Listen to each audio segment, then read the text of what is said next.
Oke Smart Learners, kali ini saya akan mengajak kalian untuk mengerjakan latihan soal pilihan ganda, materinya naratif teks. Materi naratif teks ada di kelas 9 dan di kelas 10. Seperti biasa, saya akan mengajak kalian untuk mengerjakan soal-soal berikut ini tentunya dengan cara yang paling mudah dan simple. Soal nomor 1. What are the generic structure of the text above? Apa struktur teks dari bacaan tersebut di atas? Untuk bisa menjawabnya, yang pertama kita harus tahu apa nama teksnya. Setelah itu kita akan tahu apa saja struktur teksnya. Bacaan ini namanya naratif teks. Kita bisa tahu dari sini nih. Yang pertama dari judulnya, The Rabbit and the Turtle, si kelinci dan si kura-kura. Bacaan ini berarti menceritakan tentang hewan. Ada dua tipe teks yang bisa kita gunakan untuk menceritakan tentang hewan. Yang pertama namanya naratif teks dan yang kedua namanya report teks. Pada naratif teks, kebanyakan tenses yang digunakan adalah simple past tense atau kata kerjanya bentuk kedua.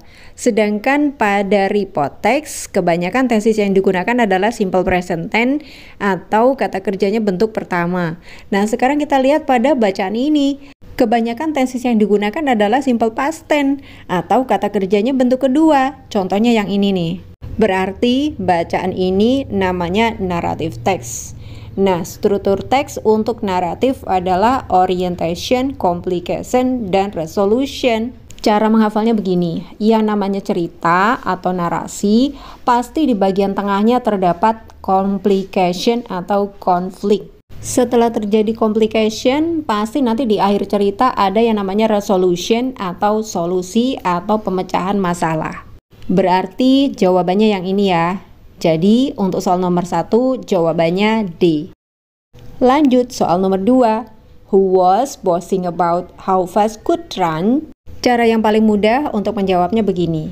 Kita cari kata atau kalimat yang sama yang ada pada soal dengan kata atau kalimat yang ada pada bacaan. Kalimat ini sama dengan kalimat yang ini. Yang ditanyakan di sini adalah who, siapa. Berarti siapa pelakunya. Kita baca ceritanya dari kalimat yang ini. Pada suatu hari di sebuah hutan ada seekor kelinci yang membual tentang seberapa cepat dia bisa berlari. Dari kalimat ini sudah jelas bahwa yang membual adalah si kelinci. Jadi soal nomor 2 jawabannya A. Berikutnya soal nomor 3, ini hampir sama dengan soal nomor 2 yang tadi. Dia diawali dengan kata tanya who. Artinya siapa. Tetapi cara menjawabnya berbeda dengan yang tadi. Karena kita tidak bisa mencari kata atau kalimat yang sama yang ada pada soal dengan yang ada pada bacaan. Dia jawabannya tersirat atau tidak tertulis. Berarti kita perlu memahami isi bacaannya. Sekarang kita terjemahkan dari kalimat yang ini. Dia melaju dengan kecepatan penuh ke garis finish. Tetapi dia menemukan kura-kura berada di sana menunggunya. Ini artinya si kura-kura lah pemenangnya. Jadi soal nomor 3 jawabannya C. Soal nomor 4. What is the purpose of narrative text? Apa tujuan dari naratif teks? Untuk soal yang ini sebenarnya jawabannya kita bisa mengira-ngira saja. Kalau isi bacaannya ini berisi tentang cerita fiktif atau hayalan, berarti tujuan kita membacanya adalah supaya terhibur.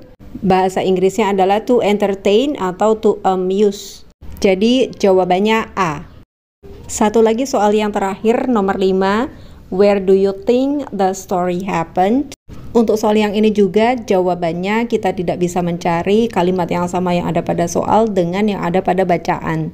Tetapi caranya kita harus memahami isi bacaannya. Sekarang kita perhatikan pada baris pertama yang ini.